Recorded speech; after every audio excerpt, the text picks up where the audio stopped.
Maybe talk a little bit about royalties and how that all works out. You talked about making the record, that's the upfront cost, but when you're selling the music, royalties and how that all builds in and how you make money on that. You have a year to talk about this? These complicated. This day and age, it's unbelievably interesting. I'd love to talk about this. Like, this is crazy fun for me. I love it.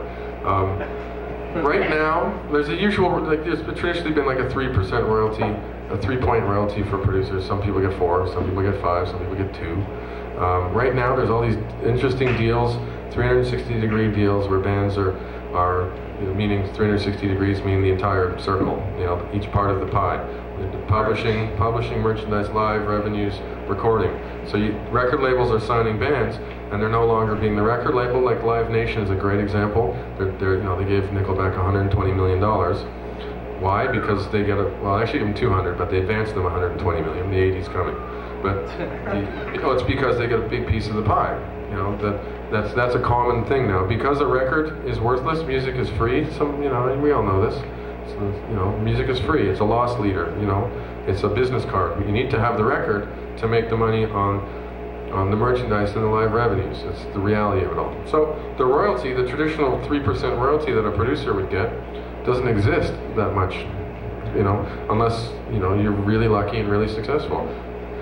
So I'm starting to do deals where I have a couple bands. The Midway State is one of them, where I have a label and a publishing company and a production thing, and I spent my money developing this band, and I own a piece of the band. Like I'm a member. We have managed them as well, and if they're successful, I will be earning way more than the 3% royalty that I would have made. But it's also I had to put my own money into it as well, and put my own sweat equity into it. It's really hard. Like a band like yours, like a young band, like get some money from, say, these wonderful folks here.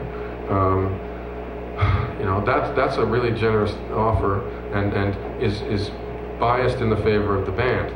Whereas most deals these days, everybody has to win, or else people aren't going to take a chance.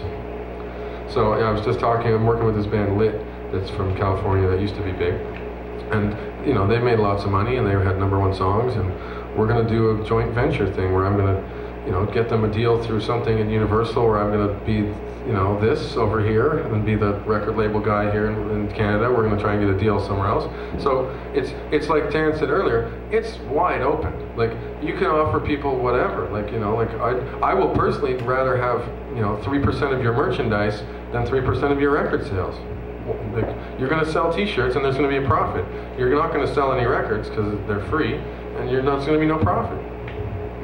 It's nice to have the 3% just in case. Yeah, you're going to give me the fucking 3%. Just in case something does happen, but that's so true now. It's the energy's all shifted, and as Gavin's saying, your CD, the irony is, it has to be amazing. You have to spend money on making it, producing it, and making it sound killer. But at the end of the day, it's a business card. And putting it up as the crown jewel at the show, and hey, come to our merch table, here's our CD for sale. It's like everyone's already got it for free. It's like here's our CD and our DVD and this and that all bundled together. Well then, okay, now, that's interesting. I can't get that, steal that off. Yeah, you can't buy a hockey puck online that says Junk House. Maybe you can. Well, you can't steal a hockey puck. Maybe you go to junkhouse.com and you buy the Junk House hockey puck. Yeah, well, that's exactly it.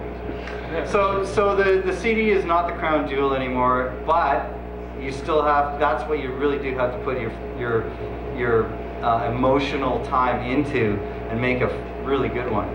Yeah, and and we're here because we don't know how to do T-shirt design. If I did, fuck, that'd be great. I'd be in a different business, but I don't. My limited talents are such, so I can only do this, and I really feel happy doing it. I love it. But it's, if I think about it logically, I wake up tomorrow, I'm in a business, I'm a record producer in a business where the money you make doesn't exist. Wow, I'm stupid. But that doesn't, that's the world that we live in. So we got to be creative and figure out some other ways of doing it. Creating other business models.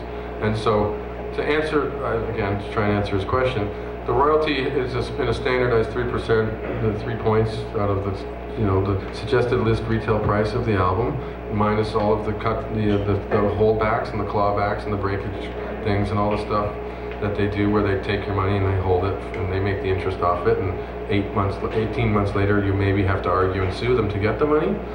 Well, that, it's not a fun business, that part, but it's also exciting for me because that's the stuff I learn more about. Like the music is stuff I've always been doing for the last several years. Learning more about the business has been fun because it's how I eat.